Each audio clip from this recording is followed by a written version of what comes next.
श्री महाकाल, जय श्री महाकाल, जय श्री महाकाल। सभी साधकों को सुबह सुबह का मेरा जय श्री महाकाल। और हम आप लोगों को इस वीडियो में बताने वाले हैं एक करण पिशाचनी की साधना, जो कि बहुत इम्पोर्टेंट साधना मैं आप लोगों को बताने वाला हूं। और ये साधना नवरात्रि के करिए, बहुत अच्छी से, बहुत जल्दी से ये साधना आप लोगों को सिद्ध हो जाएगी। 10 से 11 ही दिन में आप लोगों की ये साधना सिद्ध होने वाली है करण पिशाचनी की। और वो भी सौम्य रूप से, सात्विक रूप से ये साधना कीजिएगा। अगर आप नवरात्रि में ही करना चाह रहे हो तो आपको तामसिक रूप से भी कर सकते हो, ठीक है। अगर आप पहली बार पूजा पाठ कर रहे हो, तंत्र क्रिया में पहली बार कदम रख रहे हो, तो आपको 38 से 40 दिन भी लग सकता है अगर सात्विक रूप से पूजा करते हो तो। अगर आप नवरात्रि में साधना करते हो तामसिक रूप से, तो आपको ओनली 10 से 11 दिन में आपको ये साधना संपन्न होने वाली है। ये साधना 2 प्रकार से की जाती है, एक तामसिक रूप से और एक सात्विक रूप से। इस साधना का काम है स्पेशल काम की वर्तमान भूत भविष्य जानना। पहले हम आगे नहीं बढ़ेंगे, आप लोगों को मैं बता दूं, जैसे कि वर्तमान भूत भविष्य की जो भी शक्तियाँ जानकारी बताती है, आप लोगों को हम बता दूं, सबसे उच्च शक्ति वर्तमान भूत भविष्य बताने वाली सबसे श्रेष्ठ एनर्जी शक्ति पावरफुल वो है कर्ण पिशाचनी। कर्ण पिशाचनी का मतलब हुआ कि कर्ण यानी कान, और पिशाचनी मतलब जो पिशाच पिशाचनी होते हैं, यानी जो कान में बताने वाली, वो कान पे ही, सामने ही कान पर ही बैठती है, वहीं पर वो विराजमान होती है और वर्तमान भूत भविष्य सही सटीक जानकारी देती है। कर्ण पिशाचनी का अगर कोई भी व्यक्ति साधना कर लेता है तो, वैसे भी तो वर्ताली देवी और पंचांगुली और भैरव जी के, कर्ण मातंगे के और ऐसे हनुमान जी के तमाम प्रकार की साधनाएं हैं जो कि वर्तमान भूत भविष्य की जानकारी देती हैं और सही सटीक भी जानकारी देती है। ऐसी बात नहीं है कि ओनली दुनिया में एक ही शक्ति है वर्तमान भूत भविष्य बताने वाली, यह है कर्ण पिशाचनी ही। ऐसी बात नहीं है, बहुत शक्तियाँ हैं। और ऐसे परी, अप्सरा, चुड़ैल, जिन्न जिन्नात न जाने कितने पढ़े हुए हैं जो कि आपको वर्तमान भूत भविष्य की जानकारी बताती है। लेकिन उसमें भी कई क्वालिटी होती है। क्वालिटी यानी कि आपको ये जो कर्ण पिशाचनी है ये स्पेशल है वर्तमान भूत भविष्य बताने के लिए, और इसकी साधना इतनी आसानी से नहीं होती है। और ये एक उग्र कोटि की शक्ति है और उग्र रूप से इसकी साधना किया जाता है। और दुनिया का कोई भी शक्ति हो, कितने बड़े भी विद्वान हो, दुनिया का कोई भी विद्वान हो, मौलाना, पाखंड, तांत्रिक, जो भी पढ़े हुए हैं, भोले बाबा वाले, ठीक है, इन बाबाओं से आप लोग एक बात पूछेगा, जो लोग बोल देते हैं कर्ण पिशाचनी, हनुमान जी, शंकर जी, भैरव जी, कर्ण मातंगी, पंचांगुली, वर्ताली देवी, छिन्नमस्ता, जो भी विद्या, महाकाली, जो भी साधना कर कर वर्तमान भूत भविष्य की जानकारी देते हैं, जब कर्ण पिशाचनी नहीं बता पाती है कुछ बातें, तो वो सब, ये सब शक्तियाँ कहाँ से बता पाएंगी। आप लोगों को मैं बता दूँ, कर्ण मातंगी हो या वर्ताली देवी हो, कर्ण पिशाचनी हो, कोई भी शक्ति हो, वर्तमान और भूत सही सटीक जानकारी देती हैं, भविष्य नहीं बताती हैं बाकी शक्तियाँ। लेकिन कर्ण पिशाचनी कुछ हद तक के भविष्य भी बता देती है। अगर बाकी शक्तियाँ कुछ है, जैसे हनुमान जी के, काल भैरव के या पंचांगुली, वर्ताली देवी, तो भविष्य बताती हैं तो बहुत कम, धीरे गति से, जो कि वो 100% में से 10 से 5% बताती हैं। भविष्य की बात कर रहा हूँ, वर्तमान भूत तो बता ही देंगे। और कर्ण पिशाचनी क्या है, 35 से 50% तक, 40 से 45% तक के भविष्य भी बताने की क्षमता रखती है। इसलिए कर्ण मातंगे की साधना जरा सा उच्च कोटि के होती है। देखिए, आप कोई भी साधना करते हो, किसी भी देवी देवता, यक्षिणी, पिशाचनी, जिन्न जिन्नात, प्रेत, खबीस का, जिसकी साधना आप करते हो उसकी साधना के साथ आपको वैसे बनना है पड़ता है। जैसे कि आपको दूध खाना पसंद है तो दूध खाने के लिए भैंस के साथ भैंस बनना पड़ता है, उसका आपके भाषा में बोले तो परवरिश करने के लिए, गुरुवारी करने के लिए, ठीक है, तभी आप दूध खा पाओगे। तो कर्ण पिशाचनी की साधना करने के लिए आपको एक प्रकार के पिशाच का रूप पकड़ना पड़ेगा। अब आप रूप कैसे पकड़ेंगे, कर्ण पिशाचनी का ही नहीं, अप्सरा की साधना कर रहे हो, अप्सरा जैसे साफ सफाई का ज़्यादा एकदम अच्छा इत्र वगैरह सुगंधित एकदम, उस प्रकार से आपको रूप पकड़ना होगा। परी की साधना कर रहे हो तो परी के जैसा आपको रूप धारण करना होगा, परी के सौम्य जैसे रूप पकड़कर आपको रहना होगा। चुड़ैल की साधना करते हैं तो चुड़ैल जैसा बनकर आपको रहना होगा। तो आपको कैसे रहना पड़ता है, अब आप बोलोगे गुरुजी देखिए, रहन सहन हो गया, जो खान पीन हो गया, वही चीज़ आपको बदलाव में ऑटोमेटिकली होने लगता है। जब किसी भी शक्ति की साधना करते हो उसके अनुसार जैसे वो शक्ति रहती है उसी प्रकार से आपको उसी ढंग में परिवर्तन होना पड़ता है, ढलना पड़ता है। आपको गंदे चीज़ें से ज़्यादा लगाव होना, आपको टाइम टाइम से भोजन नहीं करना और आपके अपने आसपास में बहुत कूड़ा करकट कचड़े रख कर साधना करना, आपको एक ही रूम में साधना करना, तमाम प्रकार के नित्य पाठ करना, ऐसे तमाम प्रकार के साधनाओं से, गंदी शक्तियों से आपको गुजरना पड़ता है। लेकिन कर्ण पिशाचनी की साधना के साथ आपको मैंने छोटी बातों में ही बता दिया कि पिशाच जो होता है वही पिशाचनी होती है, वो पिशाचनी फीमेल होती है, पिशाच मेल होता है, ठीक है। तो आपको जो साधना करोगे उसके साथ वैसा आपको बनना पड़ता है। अब ये साधना जो है बहुत खतरनाक साधना है, ये कोई आम साधक या कोई वैसा व्यक्ति नहीं कर सकता है। इसकी साधना गुरु के रेख देख में होनी चाहिए।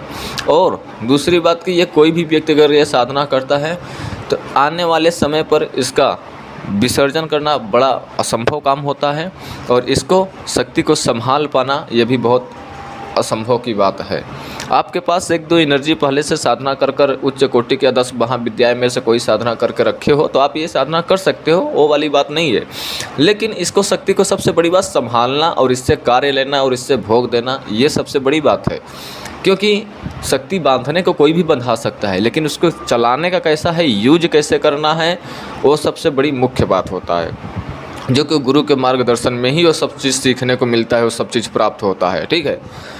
और इसकी साधना अगर आप नवरात्रि में कर रहे हो तो आपको अगर घर के अंदर कर रहे हो तो सात्विक रूप से करना होगा, घर के बाहर से कर रहे हो तो तामसिक रूप से करना होगा। आपको घर के अंदर कर रहे हो तो एक त्रिशूल बनाना होता है, पीतल के एक आपको बड़ा सा थार लेना होता है या तांबा का, ठीक है।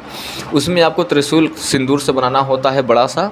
अगर आप तामसिक कर रहे हो तो घर से बाहर वीरान जगह में आपको वहाँ पे ज़मीन पे एक सिंदूर से त्रिशूल का बहुत बड़ा आकार बनाना पड़ता है और आपको रक्षा घेरा लगाना पड़ता है, कर्ण पिशाचिनी का फोटो रखना पड़ता है और 11 माला का मंत्र के जाप करना होता है और पूर्ण रूप से संकल्प लेकर के गुरु मंत्र जाप कर गणेश जी का मंत्र जाप कर और अपने दाहिने हाथ के कुछ रक्त वहाँ पे गिरा कर मंत्र जाप करना पहले दिन से स्टार्ट होता है। पहले दिन ओनली रक्त देना पड़ता है और लास्ट के दिन रक्त देना पड़ता है हवन के साथ। लास्ट के दिन दशांश हवन होता है 11वें दिन कर्ण पिशाचिनी का, जो कि हवन के साथ में रक्त भी डाला जाता है। और स्टार्टिंग में संकल्प लेते टाइम पर आपको रक्त देना पड़ता है, क्योंकि ये साधना अगर कोई भी व्यक्ति कर लेता है वर्तमान भूत भविष्य की जानकारी तो प्राप्त कर ही पाएगा। ये तो तब उसके जीवन में लाइफ में आम बात हो जाएगी। किसी को भी वर्तमान भूत भविष्य बताना, कितना भी कैसा भी व्यक्ति हो, लेकिन उसको जीवन में अपना परिवार छोड़ना पड़ जाता है, उसको अपना फैमिली से दूरी बना के रखना पड़ता है। और पूर्ण रूप से परिवार से दूरी ही रहे तो ज़्यादा बेहतर होगा, नहीं तो उसके परिवार के ऊपर रिएक्शन अटैक देखने को मिलता है ये कर्ण पिशाचिनी की साधना में। कुछ लोग बोलते हैं यूट्यूब पे बता दिया है कि हमने करके रखा हूँ साधना, आप ऐसे साधना कर लो वैसे साधना कर लो। वो तो जैसे लोग बोलते हैं ना, बाकी लोग हाँ में हाँ बोल सकता है, लेकिन असली जो चीज़ जो दुख से गुजरता है वही असलियत समझ पाता है। जो लोग नहीं गुजरा हुआ है वो लोग नहीं समझ सकता है, ठीक है। जो लोग नहीं गुजरा हुआ है दुख से, वो में खाली हाँ में हाँ भीड़ सकते हैं, बतला सकते हैं, हुकारी भर सकते हैं। और जो लोग वास्तव में कोई अध्यात्म से जुड़े हुए हैं, जो कि कुछ लोग साधना किए हुए हैं, जो कि हमारे साधक लोग हैं, उनको लोग को पता होता है कि क्या शक्ति होती है, क्या साधना होता है, क्या मार्गदर्शन होता है।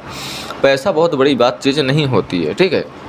और इस कर्ण पिशाचिनी के एक और आपको पॉइंट की मैं बात बतला दे रहा हूँ। जब आपको 11 माला इस साधना को पूरा हो जाता है पहले दिन से लास्ट दिन तक, इसमें आपको अनुभव कैसे होते हैं, हर एक साधना से, हर एक शक्ति से इस कर्ण पिशाचिनी की जो है अनुभव बहुत अलग होते हैं। इसमें अनुभव कैसे होते हैं कि आपको बारिश अत्यधिक होती है, आपके पूरे रूप से भीग जाओगे और खाली आप ही भीगोगे और आपको दिखाई ही देगा, खाली आपको ही, और किसी को दिखाई नहीं देगा।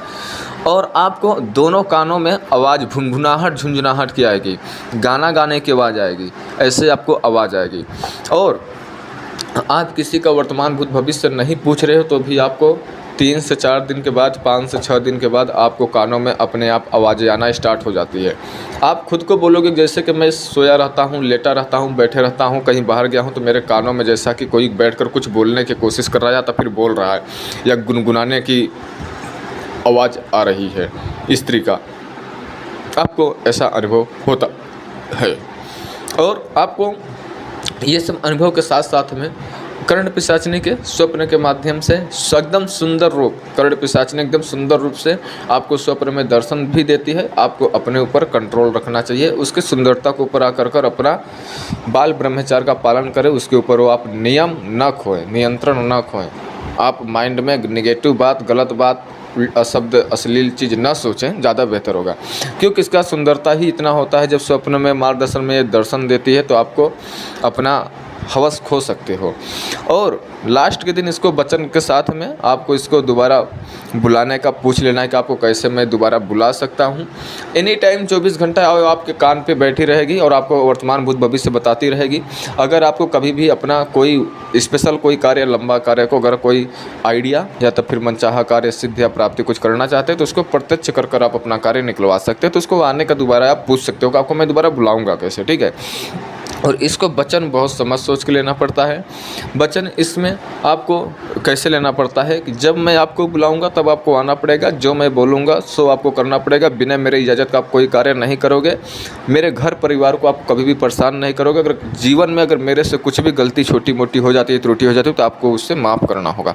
ऐसे आपको कुछ वचन ले लेना है। अपने गुरु के मार्गदर्शन में साधना करें, ज़्यादा जल्दी संपन्न होगा और अनुभव आपको कम होगा और साधना में सफलता जल्द से जल्द आपको प्राप्त होगा और आपको ज़्यादा इसमें प्रॉब्लम नहीं होगी साधना में। क्योंकि ये साधना जितनी आसान हमने बता दिया और जितनी आसान लोग बता रहे हैं उतनी भी आसान नहीं है। हमने आपको इसमें बहुत कुछ साधना बताया, लेकिन ये साधना जब अगर कोई व्यक्ति कर लेता है वो स्वयं को एक पिशाच बन जाता है, स्वयं को एक पिशाचनी बन जाती है, ठीक है।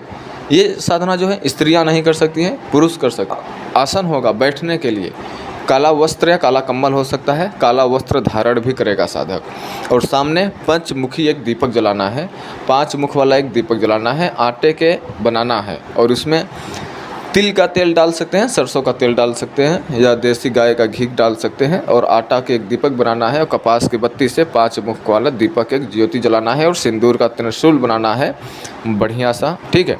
और आपका सामने त्रिशूल होना चाहिए। ये दिशा दक्षिण की दिशा मुख कर कर या तब फिर पश्चिम के दिशा मुख कर कर ये साधना आपको करनी चाहिए। दक्षिण की दिशा कर कर साधना करें तो अति उत्तम होगा। जहाँ पे आप ये साधना कर रहे हो वहाँ पे किसी भी प्रकार के शोर शराबा, हल्ला गुल्ला, आपके पास कोई तंग करने वाली ऐसी चीज़ें कुछ वहाँ पे उपस्थित न हो, ज़्यादा अच्छा होगा। अगर आप ये साधना कर रहे हो तो आपको घर में परिवार में किसी को कभी भी बताना नहीं है। आपको अगर करण पिशाचनी की साधना करो तो आप डायरेक्ट बताओ कि बैताल की साधना किया हूँ, बैताल की साधना किया हो तो बताओ चुड़ैल की साधना किया हूँ, चुड़ैल की साधना किया हो तो बताओ जिन्न की साधना किया हूँ। अगर कोई भी पेट आपसे ज़्यादा टॉर्चर करता है, पूछने की जानकारी लेना चाहता है कि आप कौन सी सिद्धि है, कौन सी साधना करना चाहते हैं, कौन सी आपने सिद्धि प्राप्त किया है, आप किस शक्ति के माध्यम से आप लोगों को मदद करते हो, कभी भी ओरिजिनल शक्ति का नाम नहीं बताना चाहिए। नहीं तो शक्ति रुष्ट होकर आपके ऊपर कुछ गलत आप लाइन पे गुजर सकते हैं। अगर आप शक्ति रुष्ट हो गई आपसे तब अगर आपने साधना किया है तो ये सब चीज़ों को आपको बहुत ध्यान में रखना होता है। और जब तक कि आपको ये साधना चलती है तब तक कि 11 दिन तक के आपको कपड़ा 1% नहीं बदलना होता है। जिस कपड़े पर आपने साधना स्टार्ट किया हो उसी कपड़े पर आपको 11 दिन तक के रहना होता है। और 11 दिन तक के आपको पूर्ण रूप से नहाना नहीं पड़ता है और दाढ़ी, बाल, नाखून ये सब आपको कुछ काटना नहीं पड़ता है और बिना नमक का आपको भोजन करना होता है। आपको दाल भात अगर प्रतिदिन सेवन करें तो बिना नमक का ही सेवन करें तो अति उत्तम होगा। दूध का सेवन बिल्कुल न करें और भूखा उपवास इसमें आपको बिल्कुल नहीं रहना है और कम से कम लोगों को बात करना है। और जो साधना के दौरान में आपको अनुभव होगा वो खाली अपने गुरु से ही शेयर करें, अन्य व्यक्ति से साझा शेयर न करें तो बहुत उत्तम होगा। अगर आप ये साधना करना चाहते हो तो इसमें काला हकीक की माला से आपको इस मंत्र को जाप करना होगा। मंत्र आपको डिस्क्रिप्शन में दे रहा हूँ और सामने एलसीडी स्क्रीन पे भी मैं लगा दे रहा हूँ, देख लीजिए। मंत्र अपने मुख से इसको हम नहीं बोल के सुना सकता हूँ, ठीक है। हर एक मंत्र सुना सकता हूँ लेकिन इस मंत्र को मुझे माफ़ करिएगा, मैं आपको मंत्र अभी प्रेजेंट टाइम पे नहीं सुना सकता हूँ, ठीक है। क्योंकि मेरा भी दूसरी साधना कुछ मेरा अलग कर्म क्रिया कर रहा हूँ, इसलिए मैं दूसरा मंत्र अपने मुख से निगेटिव मंत्र मैं नहीं बोलना चाहता हूँ, इसलिए मैं स्क्रीन पे मंत्र लगा दिया हूँ। और 11 माला काला हकीक की माला से ये मंत्र को जाप करना होगा। इसमें बच्चे बिल्कुल हाथ न लगाएं इस साधना करने के लिए और कोई भी व्यक्ति बिना गुरु के मार्गदर्शन में ये साधना न करें। ये साधना एक उच्च कोटि की, उग्र कोटि की एक खतरनाक पावर एनर्जी शक्ति है जो कि पिशाचनी है। इसे फूल नाप करण पिशाचनी बोला जाता है, जो कि कानों में आकर कर वर्तमान भूत भविष्य आवाज़ें देती है। वो खाली साधक को ही सुनाई देती है, साधक के ही कानों में आवाज़ आ देती है और किसी के कानों में आवाज़ नहीं आती है। कोई भी व्यक्ति अगर ये साधना करना चाहता है तो मेरे से संपर्क कर सकता है। जानकारी के लिए वीडियो यही है, जानकारी आप ध्यान से फिर से दोबारा सुन सकते हैं और मेरा मोबाइल नंबर डिस्क्रिप्शन में है। अब आप लोग आदेश दीजिए, मैं अपनी वीडियो के यहीं पर विराम दूंगा। बहुत जल्द ही लौटूंगा एक रहस्यमय जानकारी के साथ। वीडियो देखने के लिए धन्यवाद। तब तक के लिए जय श्री महाकाल, जय श्री महाकाल।